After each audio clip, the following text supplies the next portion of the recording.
Hello everyone. Continue करते हैं हम लोग अपनी पार्लियामेंट और स्टेट लेजिस्लेचर के चैप्टर की डिस्कशन को। इस लेक्चर में हम लोगों को बात करनी है breach of privilege and contempt of the house के बारे में। यहाँ पर बात हो रही है पार्लियामेंट्री प्रिविलेज के बारे में। अभी ये टॉपिक हमारा पूरा कंप्लीट नहीं हुआ है।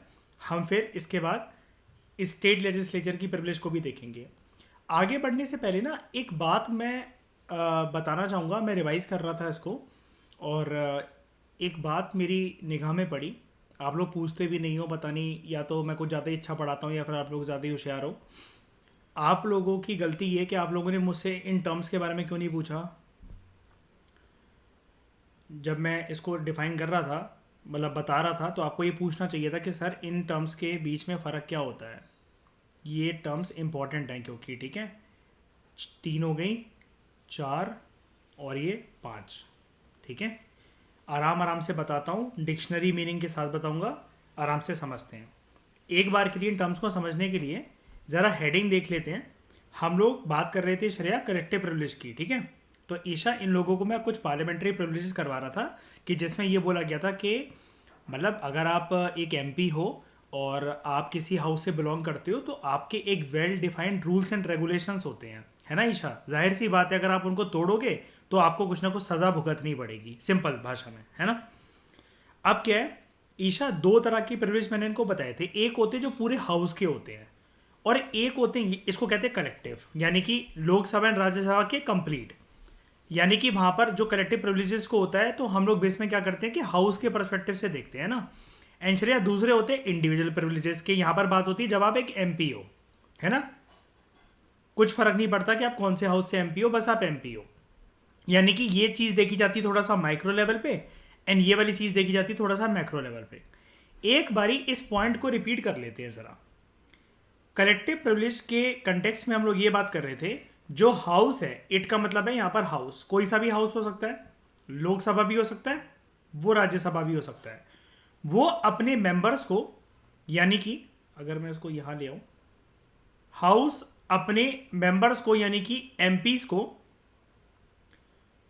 एज वेल एज दूसरे कोई आउटसाइडर्स अगर हैं, ये आउटसाइडर्स कौन होते हैं, याद है श्रेया, जो यहाँ पर इसकी प्रोसीडिंग, पार्लियामेंट्री प्रोसीडिंग्स में पार्ट ले सकते हैं या फिर at least they can say something, है ना।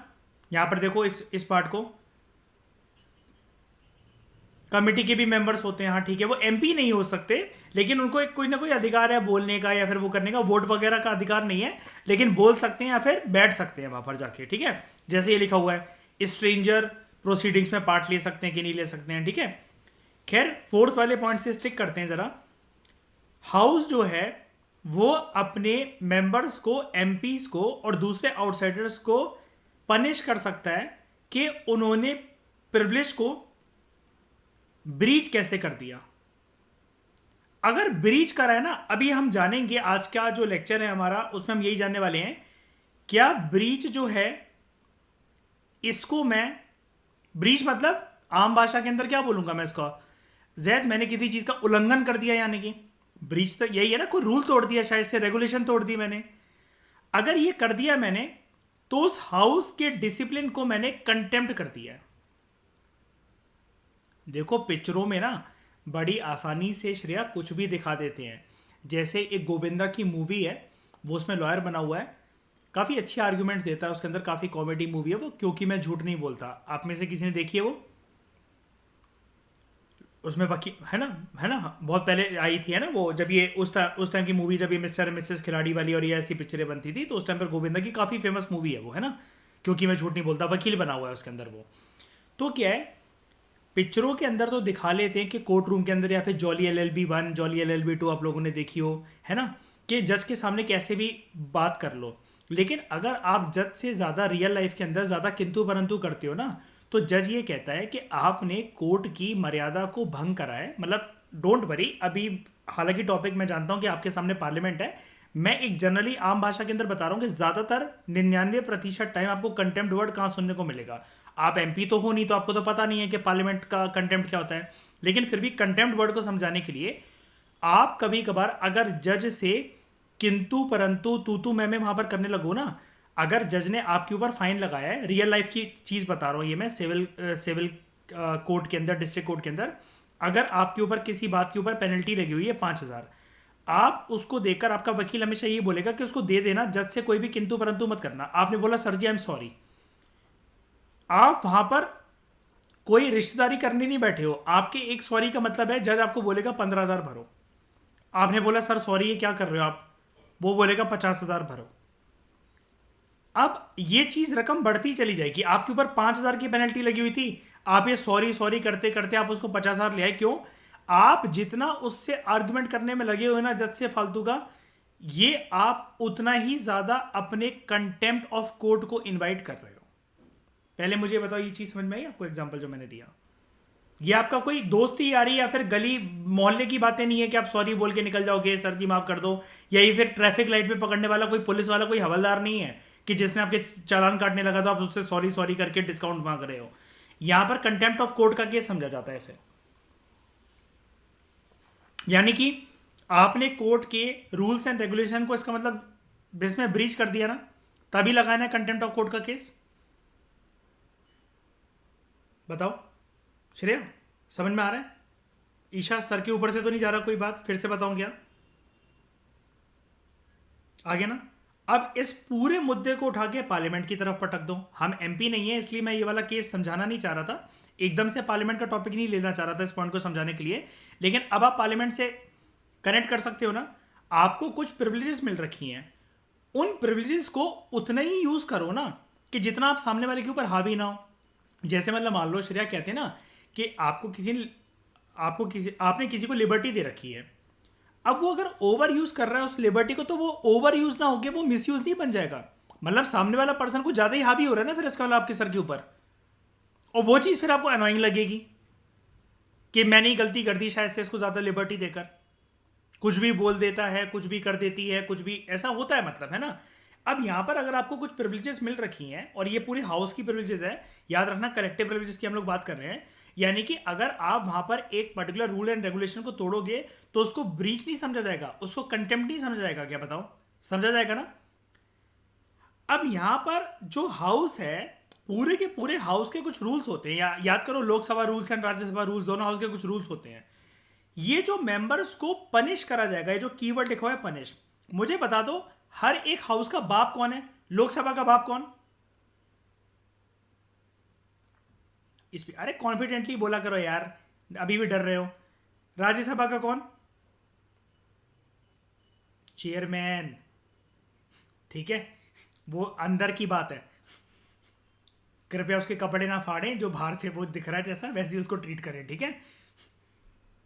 तो जो प्रिसाइडिंग ऑफिसर है अर्पित, वो ना हाउस के मेंबर्स को, एमपीस को पनिश कर सकते हैं अगर जो उनको पार्लियामेंट्री प्रिविलेजेस मिल रखी हैं कि हाँ ठीक है भाई आप ऐसा ऐसा बोल सकते हो, कुछ भी कह सकते हो, आप यहाँ पर जो फ्लोर्स ऑफ द हाउस है वहाँ पर खड़े होकर किसी भी देश के मुद्दे को डिस्कस कर सकते हो, लेकिन इसको ज़्यादा ओवर लिबर्टी की टर्म्स में मत लो।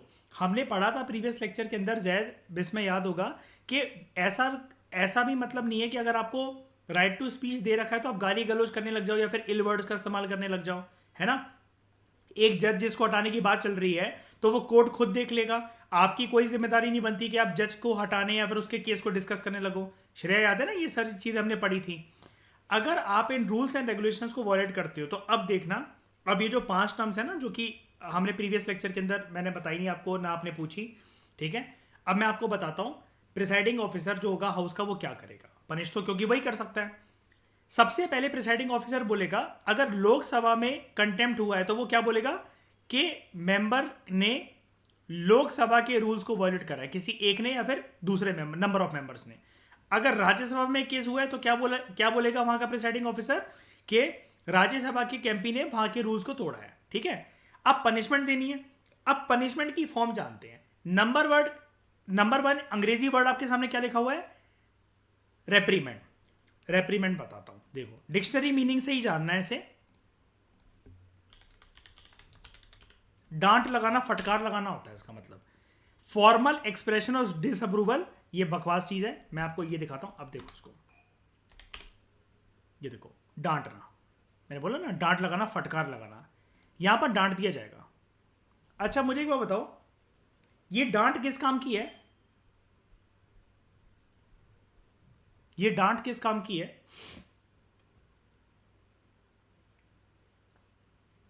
अरे नहीं, वो तो चलो ठीक है, लेकिन इसके ऊपर कोई असर पड़ रहा है? ये तो चिकनी मिट्टी का घड़ा है ना, ये तो एमपीज, तो कुछ फर्क पड़ता है इनके ऊपर इस डांट से? इनको नहीं पड़ता होगा। कॉन्स्टिट्यूएंसी में वोट चले जा सकते हैं इसकी वजह से। देखो, कुछ कुछ आदमी होशियार आदमी भी होता है, सारी जनता अनपढ़ जनता नहीं है। ईशा, अर्पित वो देखेंगे ना टीवी के सामने बैठ कर के इसको इस बदतमीजी के लिए डांटा गया, क्या बोला गया, अखबार में खबर आ जाएगी। और जो लोकल अखबार है, देखो हम लोग क्या सोचते हैं, the Hindustan times, the Hindu times of India, यही अखबार है। आम आदमी जो होता है ना, हम जानते हैं श्रेया कि पंजाब का आदमी लोकल जब गांव में चारपाई पे बैठता है तो वो पंजाब केसरी अखबार पढ़ता है, बिल्कुल लोकल, जिसका नेशनल मुद्दों से कुछ लेना देना नहीं होता, लोकल मुद्दों से लेना देना होता है, और उसे उसी मिर्च मसालों में मजे आते हैं, राइट? वो टीवी के चैनल भी अपने राज्य वाले जो होते हैं वो वही देखता है ना? तो यहाँ पर रेप्रीमेंट जब करा गया, डांटा गया है, तो एक प्रकार से जैसे कहते हैं ना कि मुंह मुंह सा उतर जाता है, कि जैसे गीली चप्पल किसी ने भिगो के मारी हो, गीला जूता मारा हो, ये वो चीज़ हो जाएगी। ये तो हो गया रेप्रीमेंट। अब एडमोनिशन, यहीं पर एक वर्ड दिखेगा आपको नीचे, ये रहा, ये क्योंकि सिमिलर से वर्ड होते हैं। एडमोनिशन में होता है, देखो ये देखो, एक बड़ी स्ट्रिक्ट वार्निंग दे दी जाएगी,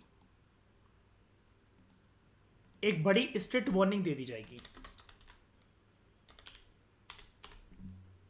चेतावनी। देखो मैं अगर होता ना, अगर श्रेया, तो अगर मुझे इन सब शब्दों को लिखना होता ना, तो मैं इंग्लिश वर्ड्स ना लिख के हिंदी वाले लिखता, क्योंकि ये ज़्यादा अच्छे से समझ में आ जाएंगे, मुझे डिफ्रेंशिएट करने में मदद कर देंगे। ये डांटना, फटकार लगाना, और ये चेतावनी, ठीक है? आप भी ऐसे ही लिख लेना श्रेया। उसके बाद, इसलिए मैं बार बार डिक्शनरी मीनिंग खोल के दिखा रहा हूँ ये। फिर इम्प्रिजनमेंट। इम्प्रिजनमेंट का मतलब क्या है? बदतमीजी अगर अति की हो गई है, अति की हो गई है। इम्प्रिजनमेंट का मतलब क्या होता है? खुलकर बोलो, क्या होता है इम्प्रिजनमेंट का मतलब? कहाँ पहुंचाना? जेल करना। तो यहां पर जेल हो जाएगी।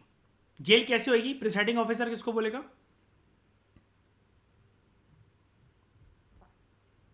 बताओ बताओ, प्रिसाइडिंग ऑफिसर किसको बोलेगा? पुलिस को। हाँ, डर भाई, डरते क्यों हो, सोचते क्यों हो? नेवी को थोड़ी ना बुलाएंगे, ठीक है? पुलिस को बोले भाई, सोच रहे हैं भाई लौटने बैठ के यार। अब यहाँ पर किसको बोले, एक बार बताओ, प्रेसिडेंट को बोलने का कोई फायदा है? पीएम को बोलने का कोई फायदा है? गवर्नर को बोलने का कोई फायदा है? दूसरे मेंबर्स को बोलने का कोई फायदा है? मर्डर करके आया हुआ अंदर बैठा हुआ है, अब किसको बोलेंगे बताओ? आर्मी को बुलाएंगे, नेवी को बुलाएंगे, एयरफोर्स को बुलाएंगे? पुलिस। लेकिन एकदम से पुलिस को कॉल नहीं करा जाता, उससे पहले ना दो में से एक प्रोसीजर फॉलो हो जाता है। सबसे पहले बदतमीजी अगर अति की हो गई है ना, तो इम्प्रिजनमेंट होने से पहले दो में से कोई एक चीज देखने को मिलेगी आपको। या तो मेंबर को सबसे पहले सस्पेंड कर दिया जाएगा। सस्पेंड अच्छा क्या होता है? ये कुछ दिन के लिए होता है, फिर हमेशा के लिए होता है? कुछ दिन के लिए। और एक्सपल्शन क्या होता है? कुछ दिन के लिए कि हमेशा के लिए? हमेशा के लिए। अब हमेशा का मतलब क्या है?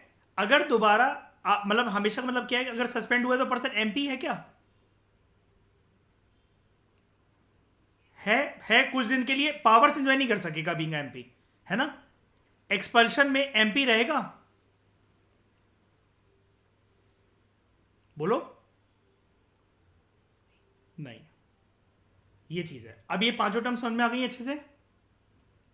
अब एक बार के लिए एक चीज और बता देता हूं, इंदिरा गांधी वाला केस। पीछे चलते हैं। 1977 में, यहां पर एक और बात मुझे आपको समझानी थी, आपने ये भी नहीं पूछा था। जो छठी लोकसभा थी, उसने अर्पित क्या करा था? इंदिरा गांधी जी को ना अपनी मेंबरशिप से, कौन सी मेंबरशिप? प्राइमरी मेंबरशिप क्या होती है प्राइम मिनिस्टर की? एमपी। जो एमपी शिप है ना, उससे एक्सपेल कर दिया था लोकसभा ने इनको। अब एक्सपेल किसने करा होगा, जल्दी बता दो जरा। वेरी गुड, ठीक है। एंड इनको सेंटेंस दे दिया गया था कि इनको जेल होगी 1 हफ्ते की। जेल होगी 1 हफ्ते की। यहां से एक चीज देखो, मैं एक बताऊं, एक बढ़िया थी चीज बताऊं मैं आपको।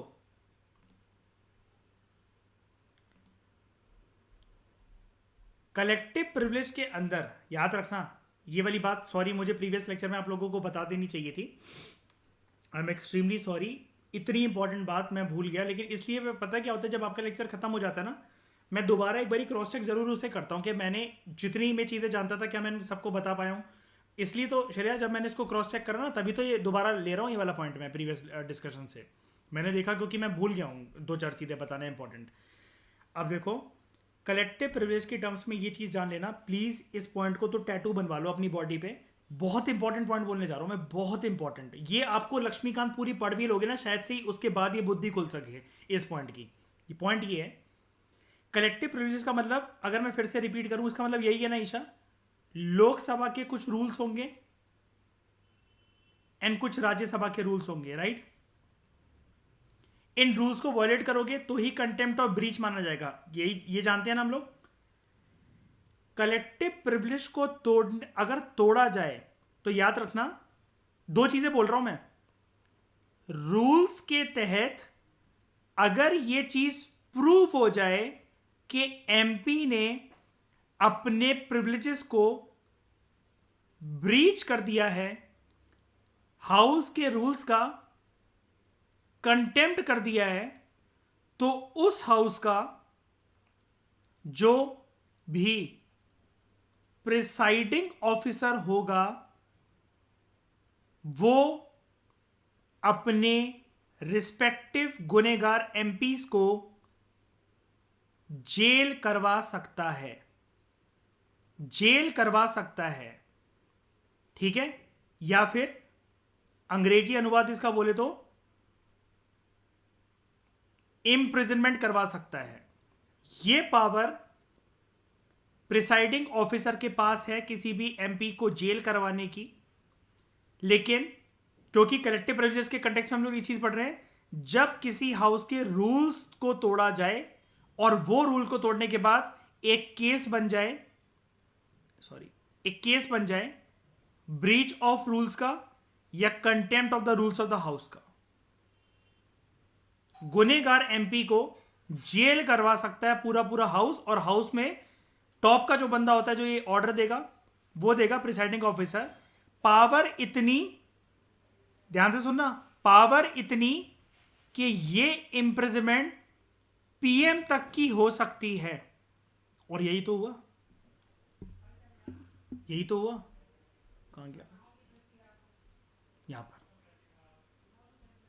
मुझे पहले ये बताओ, ये पूरा मुद्दा समझ में आ गया? ये कहीं लक्ष्मीकांत में दे नहीं रखा है कोई, और किसी पॉलिटी की किताब में नहीं मिलने वाला आपको ये वाली चीज। Because Lok Sabha rules, Rajya Sabha rules हमारे किसी एग्जाम का पार्ट नहीं होते हैं।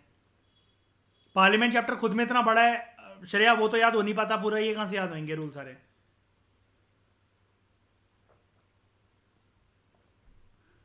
मेरी बात समझ में आई?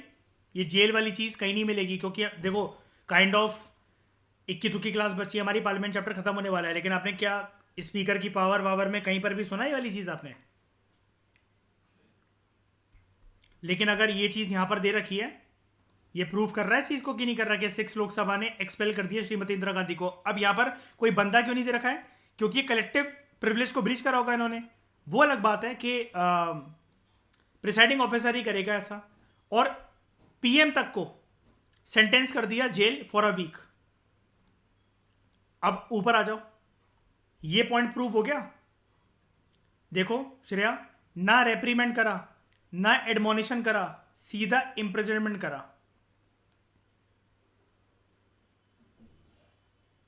सीधा इंप्रिजनमेंट करा।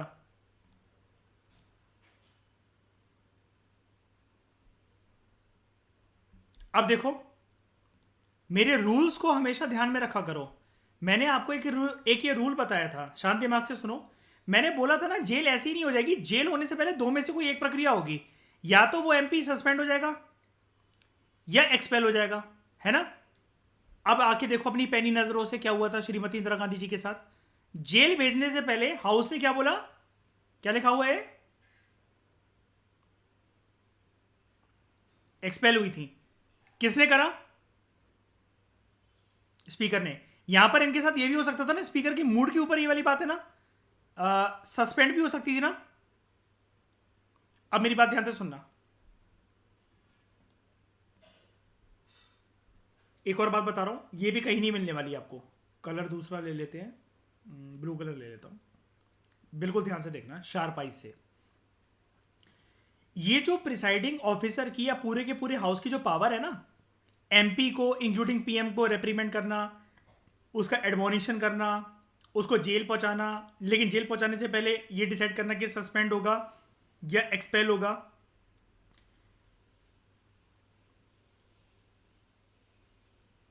स्पीकर का डिसीजन इस रिगार्ड में क्या होता है, जल्दी बताओ, जल्दी बताओ। फाइनल। एंड क्या ये किसी कोर्ट ऑफ लॉ में चैलेंज हो सकता है? नहीं। अब हुआ क्या, जब कोर्ट ऑफ लॉ में चैलेंज नहीं हो सकता तो इंदिरा गांधी जी बच कैसे गई? वापस आओ। 7th लोकसभा आ गई थी और उन्होंने जो ये रेजोल्यूशन था जो कि उनको एक्सपेल करने के लिए आया था, 7th लोकसभा ने बोला this is politically motivated resolution और उसको रेसेंड कर दिया। इसका डिक्शनरी मीनिंग दिखाता हूं एक बार के लिए आपको।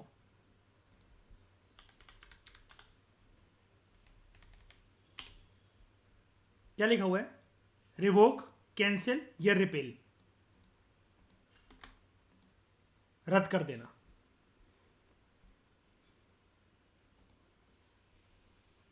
रद्द कर देना यानी कि इस पूरी प्रक्रिया में बिल्कुल अपनी नॉलेज के बेसिस पर और जो आपने आंखों के सामने से देखा जो भी, क्या हमें इस पूरी प्रक्रिया में जुडिशरी की जरूरत पड़ी क्या? कहीं पर भी किसी भी स्टेप के ऊपर एक्सपेल करने से लेकर जेल भेजने से लेकर और वापस माफी देने तक और दोबारा रीइंस्टॉल करने तक एमपी श्रीमती इंदिरा गांधी जी को जुडिशरी कोर्ट कहीं भी दूर दूर तक दिख रहा है आपको इस टॉपिक में?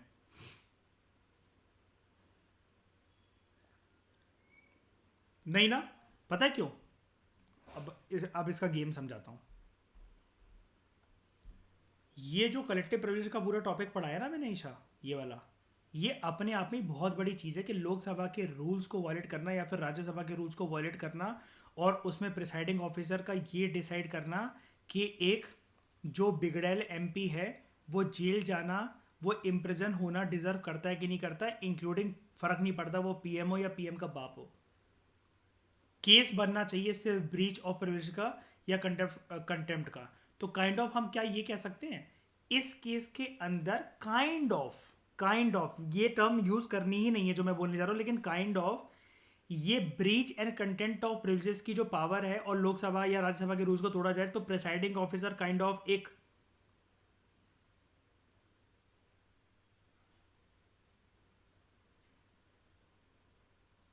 जुडिशियल अथॉरिटी बन जाते हैं। भाई जेल भेजना तो जुडिशरी का ही काम होता है मेरे हिसाब से, तो जहां तक मेरी नॉलेज कहती है, और तो कोई संसार में भेज ही नहीं सकता। कोर्ट ही सुनाता है मेरे ख्याल से तो फैसला हर एक कंट्री के अंदर, चाहे पूरी पृथ्वी के ऊपर कहीं पर भी बात कर लो तुम, संवैधानिक स्ट्रक्चर कैसा भी हो किसी भी देश का। बताओ, अगर ये जेल भेजने की दम रख रहे हैं एक ऐसे एमपी को जो कि पीएम है, जुडिशियल अथॉरिटी में नहीं आ गए? बताना जरा। ये एनालिसिस समझ में आई शरिया अच्छे से इन डेप्थ? ठीक है, लेक्चर के बाद इमीडिएटली टैटू करवाना अपने शरीर पर इसके, बहुत इंपॉर्टेंट है ये। ठीक है, आपको पूछना चाहिए था सुबह मेरे से, मेरे भी दिमाग से निकल गया, मैं प्रिपेयर करके तो बैठा हुआ था, फिर मुझे बड़ा गिल्ट हुआ, मैंने कहा यार इतनी इंपॉर्टेंट चीज़, इतनी इंपॉर्टेंट एनालिसिस बताना, पता नहीं क्यों भूल गया मैं। अब क्लियर है? अब तो अब हो गया सब कुछ, अब ठीक है, ओके। अब आते हैं आज के मेन टॉपिक के ऊपर। अब देखो, जो हम बार बार बोल रहे हैं ना, दो टर्म्स का जिक्र कर रहे थे ना हम लोग यहाँ पर, breach of privilege and contempt of the house. हमें ना सबसे पहले इस टॉपिक के ऊपर कूदने से पहले ना एक रिलेशन स्टैब्लिश करना पड़ेगा। क्या ब्रीच अगर हो जाए किसी प्रिविलेज का, चाहे वो कलेक्टिव प्रिविलेज हो चाहे वो इंडिविजुअल प्रिविलेज हो, क्या उसकी वजह से कंटेम्प्ट ऑफ द हाउस माना जा सकता है? अगर कंटेम्प्ट ऑफ द हाउस हुआ है तो क्या पक्का कोई प्रिविलेज ब्रीच हुई है क्या? ये दो क्वेश्चन हैं जो कि आपको एड्रेस करने चाहिए अपने दिमाग के अंदर, आपको पता होना चाहिए। क्या ब्रीच की वजह से कंटेम्प्ट का केस बनेगा और क्या कंटेम्प्ट की वजह से ब्रीच का केस बनेगा? क्या देखते हैं अभी इसको। मैंने कोर्ट वाली बदतमीजी तो आपको बता दी, कंटेम्प्ट ऑफ कोर्ट का केस कब लगता है ना, ये फाइन वाली बात। सॉरी सॉरी बोलते जाओ, बढ़ता जाएगा ये आपका। ये कोई पिक्चर तो है नहीं क्योंकि मैं झूठ नहीं बोलता, या फिर जॉली LLB 1 जॉली LLB 2 जैसे वहां पर दिखाया जाता है। आपको पता है आपके ऊपर ना फाइन तब भी लग सकता है, जज आया रूम में अपने चेंबर में घुस रहा है, सारी बेंचेस जो हैं वो पड़ी हुई हैं, लोग यहां पर बैठे हुए हैं, जज आके अपनी कुर्सी पर बैठने को हुआ, इन सबको खड़े होना पड़ता है। इन सबको मतलब आप हो, मैं हूं, आप और मैं, चाहे कलेक्टर क्यों ना हो, चाहे PM क्यों ना हो, हमें खड़ा होना पड़ता है। नहीं हुए ना अगर, और जज का मूड खराब हुआ, वो आपके ऊपर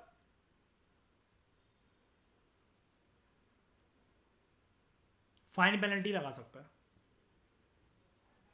और उसके बाद आप धुन बजाते रहो, बांसुरी बजाते रहो सॉरी सॉरी की, वो बजाते रहो, जितनी जितनी धुन बजाते रहोगे उतना ज़्यादा फाइन इंक्रीज होता रहेगा। ये कंटेम्प्ट ऑफ कोर्ट होता है, सबसे सबसे बेसिक कंटेम्प्ट ऑफ कोर्ट होता है ये। यहां पर मैंने अपनी आंखों के सामने एक पर्सन को रेप्रीमेंट होता हुआ देखा है, फटकार लगाई है कोर्ट ने उसे, जज ने मेरे सामने उसे। पेनल्टी तो नहीं, पेनल्टी मैंने एक पर्सन के ऊपर देखी है, बाइक का कुछ केस था, मतलब मैं गया तो नहीं था लेकिन उस पर्सन का केस मैं बता रहा हूँ। बाइक का एक केस था दिल्ली में, अभी कुछ साल पहले, आई डोंट नो आप लोगों को पता है कि नहीं पता, सैटरडे संडे अर्पित एक शो होता था कैनॉट प्लेस में, गुरुग्राम में, नोएडा में, रागरी, जहाँ पर रोड पूरी सुबह सुबह ब्लॉक करके शोज होते थे। कुछ लोग योगा करते थे, बाइक चलाते थे, फेस्टिविटीज़ होती थी ताकि लोगों का आपस में तालमेल बढ़ाया जाए, एक हैप्पी सिटी का निर्माण करा जाए, इंडिया का हैप्पीनेस इंडेक्स में जो स्थान है वो इम्प्रूव हो। एक रागरी एक चीज़ होती थी। अब उसने क्या करा, मेरे एक नोन पर्सन ने गलती से बुलेट चढ़ा दी किसी लेडी के ऊपर, उसी रागरी में शोज में, मतलब हंसी मजाक करते करते झूमते झुमाते स्पीड में लेकर आए, गलती से जो बुलेट बाइक है वो चढ़ा दी, और उस लेडी को काफ़ी ज़्यादा हो गया डैमेज। अब उसके पास ना लाइसेंस, ना हेलमेट, ना गाड़ी के पेपर, ना कुछ, वो क्योंकि उसके दोस्त की बोरोड बुलेट बाइक थी जो कि वो रात को लेकर घर से निकला हुआ था, एंड सुबह उसने 5 बजे एक लेडी को उड़ा दिया।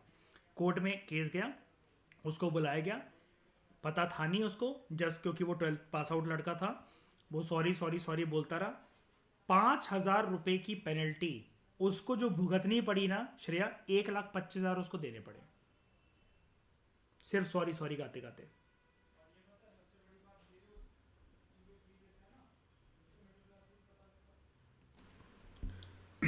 अब देखते हैं, पहले सबसे पहले एक ना इसका लिंक इस्टेब्लिश कर लेते हैं, तब टॉपिक आराम से अपने आप क्लियर हो जाएगा। एक्चुअली टॉपिक है ही इसी बात के बारे में।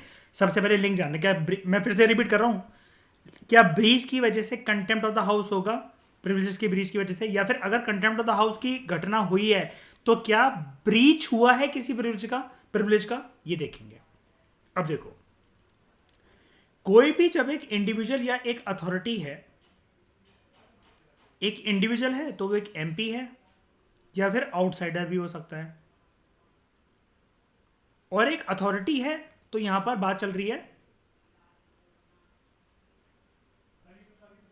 पार्लियामेंटेरियन अथॉरिटी की, पार्लियामेंटेरियन अथॉरिटी की। ये मैं वेल डिफाइंड मैनर में इसलिए लिख रहा हूं क्योंकि मैंने टेस्ट सीरीज में इसके ऊपर क्वेश्चन देखे हैं जो कि इन टर्म्स के ऊपर बनते हैं, मतलब वो अथॉरिटी ना कह के पार्लियामेंट्री अथॉरिटी देते हैं, इंडिविजुअल ना कह के MP आउटसाइडर देते हैं। तो आपको आपका टाइम वेस्ट ना होना, इसलिए मैं आपको यहां पर ये वाली चीजें बता रहा हूं, ठीक है। और जैसा कि मैंने बोला था, श्रेया याद होगा, जो शुरू का इस चैप्टर का पार्लियामेंट और स्टेट लेजिस्लेचर का जो 50% जो पार्ट है, वहां से तो आज तक क्वेश्चन बने हैं। जो सेकेंड हाफ इसका पार्ट है, आज तक वहां से क्वेश्चन नहीं बनते ज्यादा। 25 सालों में 25 बार क्वेश्चन बन रखी है वहां से, जो इसका फर्स्ट हाफ होता है पार्लियामेंट और स्टेट लेजिस्लेचर वाले चैप्टर का। लेकिन जैद जो सेकंड हाफ होता है उससे इतने क्वेश्चन देखने को नहीं मिलेंगे। उठा लो आप प्रीवियस ईयर देख लो, किसी एग्जाम को देख लो, गारंटी है मेरी। अब जो टॉपिक रह गए, जाहिर सी बात है ना चलिए, अगर एलिमिनेट करना है आगे चलकर उनको, आगे वाले सालों के अंदर कैंडिडेट्स को, कि वो मेंस ना लिख पाए, तो यही यही तो स्कोप बनता है कि नहीं बनता है कि हम इस पर ज्यादा फोकस करें। तो देखो, व्हेन एन इंडिविजुअल और अथॉरिटी डिसरिगार्ड्स और attacks any of the privileges. अब अटैक्स का मतलब बेसिकली ये है कि मतलब उल्लंघन कर दिया, ब्रीच कर दिया, डिसरिस्पेक्ट कर दी, कंटेम्प्ट कर दिया, कोई भी जो प्रिविलेज उनको दी गई थी, राइट्स, कुछ कुछ इम्यूनिटीज, इम्यूनिटीज याद है जैद, फ्रीडम ऑफ स्पीच, है ना, कोई भी पर्सन अरेस्ट नहीं कर सकता, बिस्में 40 दिन सेशन शुरू होने से पहले और 40 दिन सेशन खत्म होने के बाद पुलिस नहीं लेकर जा सकती। याद आ रहा है सब कुछ। अब चाहे ये चीज उन्होंने एक इंडिविजुअल कैपेसिटी में करी हो, what do you mean by individual capacity, यानी कि इंडिविजुअल प्रिविलेज, या उन्होंने ये चीज कलेक्टिव कैपेसिटी में करी हो, what do you mean by collective capacity, collective privilege. दोनों प्रकार के ऑफेंसेस को, दोनों प्रकार के कंटेम्प्ट को, ब्रीच को, मेरे को कंटेम्प्ट नहीं बोलना चाहिए ना ब्रीच बोलना चाहिए, रूल्स एंड रेगुलेशन तोड़ने को, ठीक है, हम लोग कहते हैं इट इज रिगार्डेड कि जो तुम्हें प्रिविलेज मिल रखी थी ना, तुमने उसका नाजायज गलत फायदा उठाया है, this will be regarded as breach of privilege. आपने उल्लंघन करा, उसका वॉयलेट करा है, एंड हाउस अब इसके लिए आपको पेनल्टी देगा, पनिश करेगा। अब ये हाउस देगा का क्या मतलब है, अगर ये कलेक्टिव प्रिविलेज का ब्रीच है तो दोनों केस में चाहे इंडिविजुअल प्रिविलेज का ब्रीच है, कौन करेगा, प्रिसाइडिंग ऑफिसर। लेकिन कलेक्टिव प्रिविलेज में सबसे पहले स्पीकर क्या प्रिसाइडिंग ऑफिसर क्या बोलता है, आपने उल्लंघन करा है, अगर वो एमपी लोकसभा से तो क्या बोलेगा, सबसे पहले लोकसभा के रूल्स का, अगर वो एमपी राज्यसभा से तो क्या बोलेगा प्रिसाइडिंग ऑफिसर, राज्यसभा के रूल्स का। इतनी बात तो जानते हो ना बेसिक। अगर मैं क्वेश्चन पूछ लूं, अर्पित क्या स्पीकर राज्यसभा के किसी एमपी के ऊपर लगा सकता है क्या कंटेम्प्ट ऑफ प्रिविलेज का केस, कंटेम्प्ट ऑफ हाउस का केस? हाँ, नहीं। और सिमिलरली के चेयरमैन लगा सकता है क्या लोकसभा के एमपीज के ऊपर? नहीं। ठीक है, अपने अपने हाउस का संभालना है सबको। अब यहां पर ये जो पनिशमेंट है, अब यहां पर हम लोग शरिया बात कर सकते हैं इसके बारे में। जल्दी बता दो किस किस फॉर्म की पनिशमेंट? रेप्रीमेंट करना, एडमोनिशन करना, जेल भेजना, लेकिन जेल भेजने इम्प्रिजनमेंट, लेकिन जेल भेजने से पहले दो चीजें करना, या तो मेंबर को सस्पेंड कर देना या एक्सपेल कर देना। एंड यहां पर आप हमेशा ना एग्जाम्पल जरूर लिखना, as was done in 1977 to Shrimati Indira Gandhi ji. ठीक है, इनका पूरा नाम था श्रीमती इंदिरा नेहरू प्रियदर्शनी गांधी। ठीक है, एक इनकी बुक है, बायोग्राफी है इंदिरा, काफ़ी फेमस है वो बेस्ट सेलर रह चुकी है एक बार अमेजन पे, साल 2013, 14 और 15 में। कॉलेज में जब मैं था तब मैंने पढ़ा था। तो इनकी एक सहेली थी जो कि मैंने याद है एपिसोड देखने को बोले थे, ईशा प्रधानमंत्री एपिसोड जो एबीपी न्यूज़ के, तो इनकी एक सहेली थी, बेस्ट फ्रेंड, मैंने बताया था ना वहाँ पर जाके, तो उनसे बहुत कुछ डिस्कस करती थी। एंड एक वो था हमारे देश में, ये जो तंत्र मंत्र की विद्या करने वाले जो वो नहीं होते हैं जो लोग, तो चंद्रा स्वामी, उससे इंदिरा गांधी अपनी कुंडली दिखवाती थी हर एक इलेक्शन से पहले। चंद्रा स्वामी इनका एक काइंड ऑफ स्पिरिचुअल एडवाइज़र था, बहुत सारे नेता उसकी इज्जत करते थे। तो ये सब बातें मुझे जानने को मिली थी इनकी बायोग्राफी में। डोंट वरी, अब हमारा ज़माना ऐसा है, ये सब बातें अगर आप पहले से जानते तो ठीक है, अभी इन सब बातों को ज़्यादा नॉलेजेबल बनने के लिए मत जाना। I hate those nonsense people who love novels और ये बायोग्राफी, अपना कोर्स ख़त्म नहीं हो रहा और उल्लुओं की तरह वो नॉवेल्स मंगवा लेते हैं, वो कर लेते हैं। भाई हर चीज़ का लाइफ में वक्त होता है, एक ज़माना होता है। ठीक है, ये जो बुक मार्क्स लगा के बिल्कुल चुपचाप बैठ के चश्मा लगा के भुंडी शक्ल के जो लड़कियां होती हैं ना जो नॉवेल्स पढ़ते रहते हैं, आई हेट दोज पीपल। मन करता है उनके मुंह में हाथ डाल के हाथ में हिला दो उनकी। सबसे पृथ्वी के बोरिंग और चू इंसान होते हैं ऐसे। ठीक है, आगे देखो ये हो सकता है ऐसा ऐसा करके। ठीक है, कोई भी जो एक एक्ट है, एनी एक्ट और ओमिशन, एनी एक्ट और ओमिशन, मतलब कोई भी अगर हरकत हो गई, वैसे इसको ना पता है कैसे लिखना चाहिए, गलत लिखा हुआ है वैसे यहाँ पर, एक्ट ऑफ ओमिशन, कोई गलती हो गई है, मतलब एक ऐसी हरकत कर दी है जैद कि जिसकी वजह से किसी एक प्रिविलेज का ओमिशन हो गया, है ना, ब्रीच हो गया। खैर छोड़ो, एनी एक्ट और ओमिशन जिसकी वजह से जो पार्लियामेंट का कोई भी हाउस है, अगर उसका बिजनेस अगर ऑब्स्ट्रक्ट होता है तो उसका कोई भी जो एक मेंबर होगा, एमपी या फिर कोई भी जो ऑफिसर होगा, हमने ऑफिसर्स इन पार्लियामेंट करे थे ना सारे के सारे, स्पीकर, डेप्यूटी स्पीकर या जो भी होंगे, जब वो अपने फंक्शन को परफॉर्म कर रहे हैं या फिर जो उनके पास राइट्स एंड रिस्पॉन्सिबिलिटीज है, जो उनकी टेंडेंसी है, ठीक है, अगर वो डायरेक्टली एंड इनडायरेक्टली कोई भी ऐसी हरकत करते हैं जिसकी वजह से उस हाउस की मर्यादा और उसकी शान, उसकी डिग्निटी, अथॉरिटी या ऑनर को अगर ठेस पहुंचती है, तो केस बन जाएगा। मेरी बात ध्यान से सुनना, केस बन जाएगा, अभी सजा नहीं दी गई है, बन जाएगा case contempt of the house का। एंड इसका एक सबसे प्यारा एग्जांपल मैं दे सकता हूं, प्रीवियस लेक्चर से याद करो श्रेया, आपको बोला गया you have right to speech, लेकिन इसका मतलब ये भी नहीं है कि आप, याद है, अनपार्लियामेंट्री लैंग्वेज को यूज करो, वो भी हमने पढ़ा था। कहां गया ये वाला पॉइंट, एक बार देखते हैं इसको, ये रहा, यूज ऑफ अनपार्लियामेंट्री लैंग्वेज और unparliamentary conduct of the member is prohibited, rules 349 to 350, 349 and 350 कहते हैं लोकसभा की, याद है। तो इस प्रकार की जो बात है, कंटेम्प्ट नहीं हो जाएगा, बताना जरा। आपको फ्रीडम ऑफ स्पीच बोली गई है कि हाँ भाई आप कोई भी चीज, कोई भी मुद्दा डिस्कस कर सकते हो।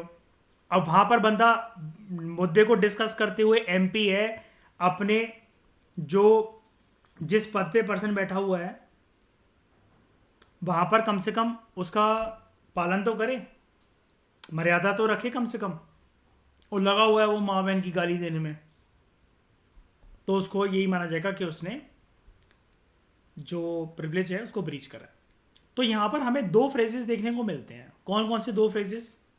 एक तो है ब्रीच ऑफ प्रिविलेज, दूसरा कंटेम्प्ट ऑफ हाउस। एक बात याद रखना, राइटर खुद बोल रहा है कि पार्लियामेंट्री लैंग्वेज के टर्म्स में ना इन दोनों टर्म्स को इंटरचेंजेबली यूज करा जाता है। यानी कि आप ब्रीच ऑफ प्रिविलेज को कंटेम्प्ट ऑफ हाउस कह लो, कंटेम्प्ट ऑफ हाउस को ब्रीच ऑफ प्रिविलेज कह लो, एक ही बात है। लेकिन अगर एक ही बात है तो ये दो टर्म्स इन्वेंट क्यों हुई? हम यहां पर इनके बीच में जानेंगे 19-20 का फर्क, कि ये जो फर्क आ रहा है क्यों, क्या है ये फर्क, देखते हैं। नॉर्मली ब्रीच ऑफ प्रिविलेज अगर है, ब्रीच ऑफ प्रिविलेज समझ गए, आपको सेट ऑफ राइट्स दे रखे थे ईशा, आपने उनका उल्लंघन कर दिया, आप ज्यादा ही मतलब फॉर ग्रांटेड ले गए उस चीज को, अति मचा दिया आपने, सर आप सामने वाले के सर के ऊपर हावी होकर बैठ गए, आपने अपनी लिबर्टी को खुद खो दिया अपने हाथ से। इसकी वजह से कंटेम्प्ट ऑफ हाउस का केस बनेगा। यानी देख रहे हो श्रेया, सेट ऑफ राइट्स में से किसी भी एक राइट का उल्लंघन कर दिया, माना यह जाएगा कि तुमने लोकसभा या राज्यसभा के रूल्स को तोड़ा, जिस भी हाउस से तुम बिलोंग करते हो, क्योंकि उस हाउस के मेंबर होने की वजह से आपको वो सेट ऑफ राइट्स मिले थे, एंड तुमने फॉर ग्रांटेड ले लिया, उसको तोड़ दिए, लिबर्टी अपनी जो दे रखी थी हाउस ने। लाइकवाइज उल्टा केस पकड़ लेते हैं। अगर दूसरे केस में अगर हम लोग अपना कान पकड़ें तो कंटेम्प्ट ऑफ द हाउस का अगर केस बना है, डेफिनेटली वहां पर कोई ना कोई एक प्रिविलेज ब्रीच हुई है। लेकिन कंटेम्प्ट ऑफ द हाउस के वाइडर इंप्लीकेशन होते हैं। देखो, प्रिविलेज का अगर ब्रीच हुआ है, जरूरी नहीं है ना कि कंटेम्प्ट ऑफ हाउस का केस बने अर्पित। रेप्रीमेंड और एडमोनिशन करके छोड़ा जा सकता है ना एमपी को, ये है मेन मुद्दा। श्रेया समझ रहे हो? जैद बिस्मे, अगर प्रिविलेज का ब्रीच करती है, जरूरी थोड़ी ना कि उसके ऊपर केस बनाई देगा प्रिसाइडिंग ऑफिसर के, तुमने कंटेम्प्ट ऑफ द हाउस का केस कर दिया, चलो अब उठो, पुलिस को बुलाओ, लेकर जाओ इसको। अरे बोला जा सकता है ना, मिस्टर एंड मिस, आपको आखिरी बार ये वार्निंग, चेतावनी दी जा रही है, अगर आपने एक और गलती करी तो सोच लेना फिर आप क्या होगा। आप चुपचाप बैठिए, यहां के डेकोरम को भंग मत करिए, उसका उल्लंघन मत करिए, शांति व्यवस्था बनाए रखिए। ऐसी वार्निंग दी जा सकती है कि नहीं दी जा सकती है? लेकिन अगर कंटेम्प्ट ऑफ द हाउस का केस अगर बन गया, अब इसके इंप्लीकेशन बहुत वाइडर निकल सकते हैं। There may be a contempt of the house without specifically committing a breach of privilege, ये भी केस बन सकता है एक। राइटर आपको यहां पर सिनेरियो 2 दे रहा है इस पैराग्राफ से, ध्यान से समझना आप इसको।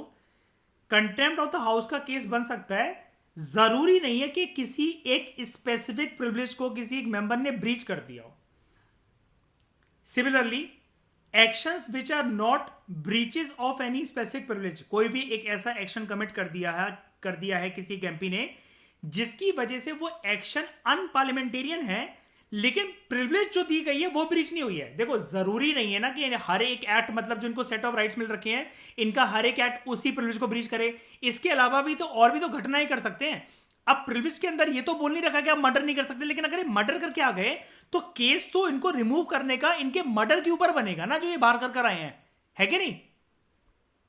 तो देयर आर सर्टेन ऑफेंसेस जो कि हाउस की डिग्निटी और अथॉरिटी के अगेंस्ट है, उसकी वजह से कंटेम्प्ट ऑफ द हाउस का केस बन सकता है, जैसा कि अभी हमने ऊपर पढ़ा। यहां पर कुछ पॉइंट्स हैं, एक बार के लिए उनको देखते हैं। अच्छा, ये सारी बुक है, ठीक है, यहां से लेकर ये सारी बुक हैं, आपको ये नहीं जानना है, ठीक है। फॉर एग्जाम्पल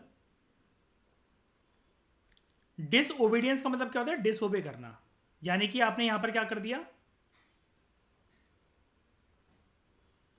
डिसरेस्पेक्ट करी है। अगर एक हाउस में एक ऑर्डर आया है,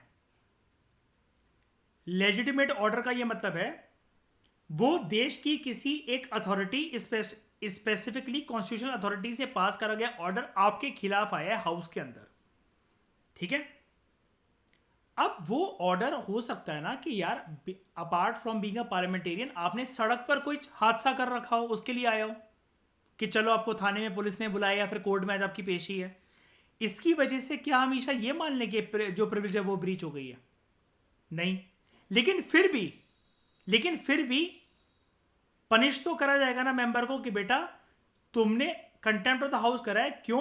क्योंकि तुम एक एमपी बनना डिजर्व नहीं करते हो, तुम्हारे ऊपर 5 मर्डर केस चल रहे हैं, और तब उसको एक्सपेल करा जा सकता है कि नहीं करा जा सकता है? बताओ। इसलिए तो वो क्रिमिनल अपनी पूरी रिपोर्टिंग देनी पड़ती है इलेक्शन के, जो ये जो इलेक्शंस के टाइम पर जब अपना पूरा का पूरा ये जो नॉमिनेशन फाइलिंग करते हैं ये लोग सारी की सारी, आपने उस सारे उसमें इंफॉर्मेशन देनी पड़ती है ना कि आपके पैसा कितना है, पैसे के सोर्सेज क्या क्या हैं, कितने केस चल रहे हैं, थाने में कितनी एफआईआर आपके खिलाफ, होता है कि नहीं होता है? तो अगर आपने किसी हाउस में एक ऑर्डर आया था आपके खिलाफ, ठीक है, आपने उसको डिसरिस्पेक्ट करा, जरूरी नहीं है कि आपने अपनी पार्लियामेंट्री प्रिविलेजेस को ब्रीच कर दिया, लेकिन फिर भी कंटेम्प्ट ऑफ द हाउस का केस आपके ऊपर बन सकता है। वो इसलिए बन सकता है कि तुम एक मान लो ये बोला जा सकता है एमपी से कि तुम एक एमपी थे, तुम्हें शर्म नहीं आती कि तुम्हारे खिलाफ ये वाला ऑर्डर आया है, तुमने तो अपने पद का दुरुपयोग कर दिया। कितनी शर्मनाक बात है कि तुम्हारे खिलाफ ये केस बना रहा है हाई कोर्ट या सुप्रीम कोर्ट या कोई भी एक लोकल कोर्ट। ये है कहने का मतलब यहां पर। यानी कि हमने इस टॉपिक के अंदर क्या सीखा, ये जो लिंक हम स्टैब्लिश कर रहे थे, दोनों चीजों की मतलब पहली चीज की वजह से दूसरी चीज है, दूसरी की वजह से पहली चीज हो सकती है ना, बताओ। और एक के बिना दूसरी भी चीज हो सकती है, ये भी देख लिया, बस सिंपल सी चीज है।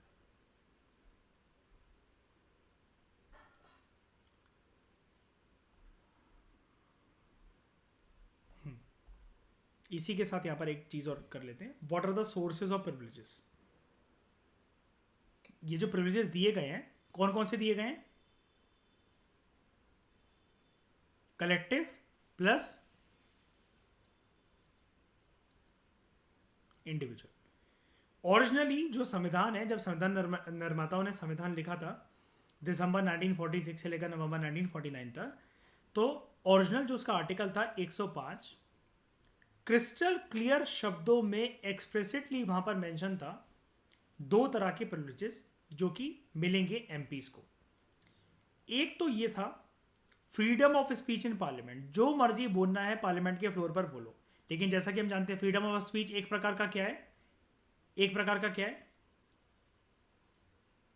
फंडामेंटल राइट है वैसे तो, ठीक है। लेकिन कोई भी फंडामेंटल राइट क्या मयूर अनलिमिटेड होता है क्या, या फिर हर एक फंडामेंटल राइट के ऊपर कोई ना कोई प्रकार की रिस्ट्रिक्शंस होती हैं? बताओ ईशा, रिस्ट्रिक्शन होती हैं, है ना? दूसरी चीज, दूसरी प्रिविलेज जो दी गई थी, right of publication of its proceedings. याद है प्रेस के ऊपर लगाम लगाई थी श्रीमती इंदिरा गांधी जी ने इमरजेंसी के टाइम पर, लेकिन बाद में हमने पढ़ा भी था जैद इसमें, याद है 44th अमेंडमेंट एक्ट ऑफ 1978 ने यह बोला था कि अगर प्रेस ट्रू प्रोसीडिंग्स को रिपोर्ट कर रही है अपनी पब्लिकेशन में, तो फिर आप प्रेस के खिलाफ कोई केस नहीं बना सकते। क्यों? प्रेस वॉज रिगार्डेड एज कौन सा pillar of democracy? Fourth pillar of democracy. तो अगर प्रेस फोर्थ पिलर है तो बाकी तीन पिलर कौन कौन से हैं? जल्दी बोलो। Legislature, executive and judiciary. ठीक है। With regard to other privileges, article 105 ने और संविधान निर्माताओं ने यह प्रोवाइड करा that they were to be the same as those of the British House of Commons, जो कि ब्रिटेन के अंदर जो फॉलो होता है, उधर की जो कमिटीज में फॉलो होता है एंड उनके जो मेंबर्स के लिए होता है। ठीक है। और हमने इन सारी की सारी चीज़ों को लागू करना शुरू कर दिया था 26 जनवरी 1950 से। ये तो जाहिर सी बात है ना ईशा, कि जिस दिन से हमारा संविधान इंप्लीमेंट हुआ और जो प्रिविलेज की बात लिखी गई थी, तो ये कोई आर्टिकल अलग से तो इंप्लीमेंट होगा नहीं, संविधान के साथ ही इंप्लीमेंट होगा। ठीक है। एंड तब तक ये पार्लियामेंट के द्वारा डिफाइन नहीं थे, लेकिन बाद में फिर ये लिखा हुआ ना until defined by the parliament. इसका मतलब ये है बाद में इनके लिए लोकसभा की एक रूल बुक और राज्यसभा की एक रूल बुक भी आ गई थी, और फिर उन प्रिविलेजेस को डाला गया कलेक्टिव प्रिविलेज में। ठीक है। अब यहां पर देखो 44th अमेंडमेंट एक्ट ऑफ 1978 ने यह बोला था कि जो अदर प्रिविलेजेस हैं of each house of parliament, यानी कि लोकसभा और राज्यसभा के रूल्स के अंदर जो लिखा हुआ है, लोकसभा एंड राज्यसभा की जो कमिटीज के अंदर जो लिखा हुआ है, लोकसभा एंड राज्यसभा के जो एमपीज के लिए जो है, they are to be those which they had on the date of its commencement. यानी कि जिस दिन से ये हाउस की जो फंक्शनिंग है वो होना शुरू हो गई थी, लेकिन डेट ऑफ इट्स कमेंसमेंट का मतलब क्या है? ये रूल्स जो है ना, ये बाद में शरिया कंपाइल करे गए थे और उसकी डेट है 20 जून 1979।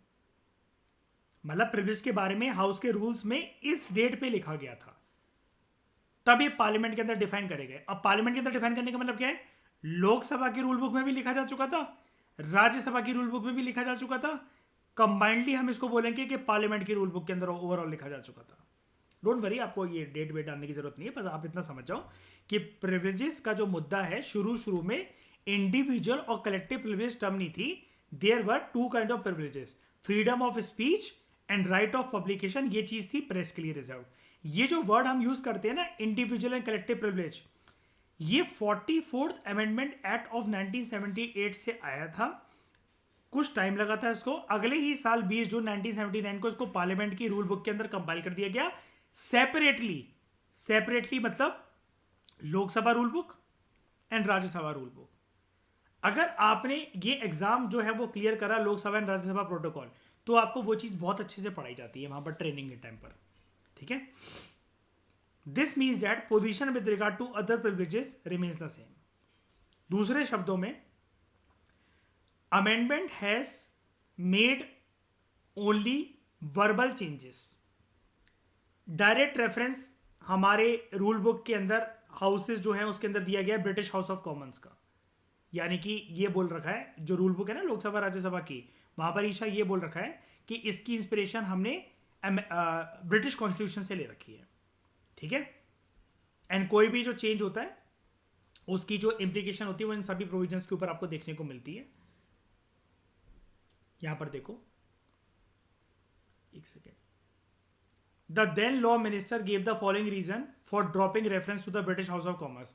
श्रेया, बड़ी नॉनसेंस ही बात नहीं लग रही हमें देखने के लिए कि हमने यहां पर इसको इंडियन वर्जन ना बनाकर हम जो प्रिविलेज का जो टॉपिक है ब्रिटिश हाउस ऑफ कॉमन्स को डिनोट करके उसके कंधे पे बंदूक रख के चला रहे हैं एंड वहां से डिराइव कर रहे हैं पावर। बड़ी नॉनसेंस ही चीज नहीं है ये। जब हमारा खुद का संविधान रेडी हो ही गया था तो हम ये बार बार इसको क्रेडिट क्यों दे रहे हैं कि ब्रिटेन का जो लोकसभा है, मतलब काइंड ऑफ यही है ना, हाउस ऑफ कॉमन्स मगर ब्रिटेन का लोकसभा कहूंगा मैं से, है ना। तो हम लोग बार बार ये क्यों कह रहे हैं कि privilege has been borrowed from British House of Commons. Lok Sabha के रूल्स के अंदर जो इंडिविजुअल प्रिविलेज है, जो कलेक्टिव प्रिविलेज है, वो ब्रिटिश हाउस ऑफ कॉमन्स का क्रेडिट है। जो ब्रीच ऑफ प्रिविलेज है, कंटेम्प्ट ऑफ द हाउस का जो केस है वो ब्रिटिश हाउस ऑफ कॉमन्स से डिराइव हो रखा है। बार बार इसको रेफरेंस हम लोग क्यों दे रहे हैं? वो इसलिए उस टाइम के लॉ मिनिस्टर ने बोला कि जो ओरिजिनल प्रोविजन थी there was no escape from it, और क्योंकि हम लोग ब्रिटिश हाउस ऑफ कॉमन्स के अंदर ही दुनिया के जितने संविधान थे सिर्फ इसी के अंदर, कुल मिलाकर ब्रिटिश कॉन्स्टिट्यूशन के अंदर हमें प्रिविलेज वाली चीज देखने को मिलती थी. Now a proud country like India would like to avoid making any reference to the foreign institution. जाहिर सी बात है, मतलब लॉ मिनिस्टर खुद भी एडमिट कर रहा है कि जब हम उस ब्लेम से डरते हैं, ईशा याद है जिसमें जो शुरू में मैंने कराया था कि इंडियन कॉन्स्टिट्यूशन के ऊपर एक ब्लेम लगाया जाता है, it is a blind boring borrowed और पैच वर्क है, सब कुछ कॉपी पेस्ट कर डाला पूरा का पूरा, है ना. एंड उसको तो जानती होगी आप मयूर, है ना, श्रेया, बी आर अम्बेडकर जी सच्चाई के रखवाले, है ना. तो देयरफॉर ये जो वर्बल चेंज है ये सिर्फ इसलिए इंट्रोड्यूस करा गया है ताकि सिर्फ हम एक फॉरेन इंस्टीट्यूशन को रेफरेंस जो है वो दे सकें वर्बली, टेक्स्ट के अंदर ये चीज नहीं डाली जाएगी. अब इसलिए क्या हुआ समझने की कोशिश करो, जो ये अमेंडमेंट था या संविधान में आज भी ब्रिटिश हाउस ऑफ कॉमन सिर्फ वर्बली लोकसभा और राज्यसभा की रूल बुक के अंदर लिखा जाता है, ओरिजिनल संविधान के अंदर ये British House of the Commons word use नहीं करा गया है. And again let me tell you, ये बहुत नॉनसेंस चीज है, बहुत नॉनसेंस चीज है. इसके ऊपर दूर दूर तक कोई भी क्वेश्चन बनने का कोई स्कोप नहीं है. ये सिर्फ एक डिबेट है श्रेया, कि सब कुछ जब ओरिजिनली तुम अपना क्रेडिट ले लेते हो, मतलब कुछ एमपीज ने दूसरे एमपीज की धज्जियां उड़ाई थी जब संविधान बन रहा था, डिबेट एंड डिस्कशन होती थी ना, कि जब तुम कहते हो बोरोड पैचवर्क नहीं है, ये वो नहीं है, तो इस टर्म को हटा दो ना. प्रिविलेज टर्म तुमने भले ही बोरो कर लिए, लेकिन आप इसको इंडियन वर्जन के टर्म्स में ले आओ ना. तो यहां पर सिर्फ एक डिबेट ये चल रही है कि हमने क्योंकि उनसे बोरो कर रखा है, हमें ये चीज अच्छी लगी तो हम उनको हमेशा रेफरेंस देते जाएंगे. डोंट वरी, हम लिख नहीं रहे हैं, लेकिन वर्बली रूल बुक के अंदर हम लोग बोलते जाएंगे हमेशा हम लोग. हाँ, बस रूल बुक के अंदर उधर मेंशन है. आप जानते हो कि रूल बुक कॉन्स्टिट्यूशन का पार्ट तो है नहीं. क्यों नहीं है? 44th अमेंडमेंट एक्ट से आया था ना 20 जून 1979 को. तो ये जो प्रिविलेज वाले जो रूल्स हैं ये तो बाद में डाले गए हैं ना. ओरिजिनल संविधान के अंदर तो थे ही नहीं ऐसी कुछ. ओरिजिनल संविधान तो दो चीजों के बारे में मेंशन करता है, freedom of speech and right of publication. इसको प्रिविलेज मान लिया जाता है, लेकिन जो ओरिजिनली जो हम लोग ये डिफाइन नहीं करते हैं, कलेक्टिव प्रिविलेज, इंडिविजुअल प्रिविलेज, ये 44th अमेंडमेंट एक्ट जनता पार्टी जब थी उसके अगले, जब वो बोल के चले गए उसके अगले साल 1979 में आती है ये वाली चीज. अगेन डोंट वरी, अगर आपको ये कॉम्प्लिकेटेड लग रहा है, इसका कोई सर पैर है ही नहीं इस टॉपिक का. एक्चुअली सर बताऊं तो आप इसको 100 बार से रीड कर लो, बात बस उसकी है क्रेडिट देने की ब्रिटिश कॉन्स्टिट्यूशन को, और कुछ एमपीज का ये मानना कि क्यों क्रेडिट दे रहे हो बेफालतू के अंदर. तो डिफेंड और सपोर्ट में और अगेंस्ट में ये बोला जाता है कि कौन सा संविधान के अंदर लिख दिया है, सिर्फ रूल बुक के अंदर ही तो लिखा हुआ है, लिखा रहने दो, हटाने की क्या जरूरत है. तो आज तक मुद्दा ये चल रहा है कि फाड़ दो उसको और इंडियन रेफरेंस की ओरिजिनलिटी लेकर आओ उसमें, उसके अंदर बार बार ब्रिटिश कॉन्स्टिट्यूशन को क्रेडिट मत दो इस चीज का. तो it should be noted here that parliament till now has not made any special law कि वो सारे के सारे प्रिविलेज को कोडिफाई करें. यानी कि वहां पर से ब्रीच और कंटेम्प्ट का एक इशू है. कोडिफिकेशन का मतलब क्या होता है, इसके लिए प्रॉपर तरीके से कोई आर्टिकल्स नहीं है हमारे कॉन्स्टिट्यूशन में. अभी एक बार बताओ ना श्रेया, इतने सारे लेक्चर अभी हमने करे, इसके 2-4 लेक्चर प्रिविलेज के बारे में पूरा पढ़ा, कहीं पर भी दूर दूर तक एक आर्टिकल दिख रहा है क्या? कहीं पर भी कलेक्टिव प्रिविलेज, इंडिविजुअल प्रिविलेज नहीं ना. और ये जो आप कहो कि सर फिर ये 105 क्या है, 105 तो एक्चुअली कलेक्टिव और इंडिविजुअल प्रिविलेज की तो बात ही नहीं करता ना, वो तो बहुत बाद में आए हैं. लोकसभा के रूल बुक के अंदर भी लिखा हुआ है, लेकिन आर्टिकल की रेफरेंस से नहीं लिखा हुआ है ना, तो कोडिफिकेशन नहीं हो सका इसका. अब कुल मिलाकर ही जो हमारा टॉपिक था ना, सॉरी मुझे ऐसा करना पड़ रहा है आपके लिए, ये सब कुछ वेस्ट था. हम लोग सोर्सेज को जानने बैठे हुए हैं ना, ये हैं 5 सोर्सेज. लेकिन डोंट वरी, मैंने काट दिया जस्ट बिकॉज इसका ये नहीं कि आप इसको पेज को फाड़ दो. आपको एक बार के लिए 44th अमेंडमेंट एक्ट वाली बात तो देखनी ही पड़ेगी, और उसकी वजह से रूल बुक के अंदर ये चीज डाली गई. कोई कुछ बोल रहा है क्या? Sir I am facing glitches. अच्छा ठीक है, कोई बात नहीं. तो there are 5 sources. Constitutional provisions. लेकिन ये चीज पता है क्या है, ध्यान से समझना. अब आप मुझसे आर्ग्यू करोगे मयूर, अर्पित, श्रेया, कि कहाँ है भाई कॉन्स्टिट्यूशनल प्रोविजंस, अगर होती तो आर्टिकल नहीं होते. देखो कुछ प्रिविलेज के ऊपर कॉन्स्टिट्यूशनल प्रोविजन है, जैसे freedom of speech, freedom of press, उसी की वजह से तो वो पब्लिकेशन को निडर होके छाप पाते हैं। लेकिन बात क्या है, यहां पर क्या लिखा हुआ है, इस पॉइंट को इस पॉइंट के साथ लड़वा दो, दुश्मनी करवा दो उनकी। क्या कह रहा है, ये एक सोर्स है प्रिविलेज का, लेकिन ऊपर क्या कह रहा है, सारी की सारी प्रिविलेज की कोडिफिकेशन नहीं हो सकी है। There is no special law जो कि एग्जॉस्टिव तरीके से सारी की सारी प्रिविलेज को कोडिफाई कर सके, ऐसा नहीं हो सका है। उसके बाद various laws made by the parliament, कैसा, जैसे इसी को देख लो,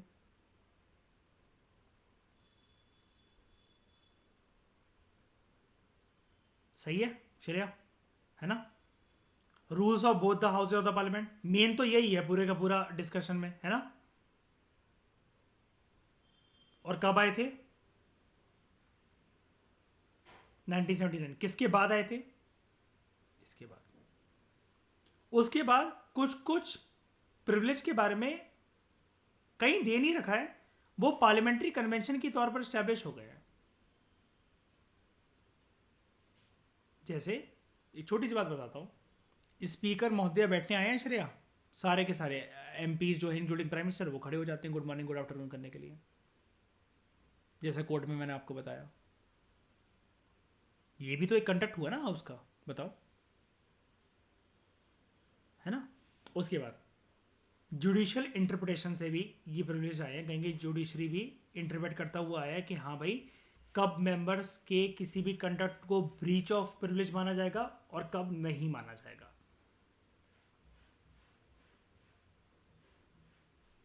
ठीक है, इस डिस्कशन में दोस्तों फिलहाल इतना ही। Thank you very much for discussion.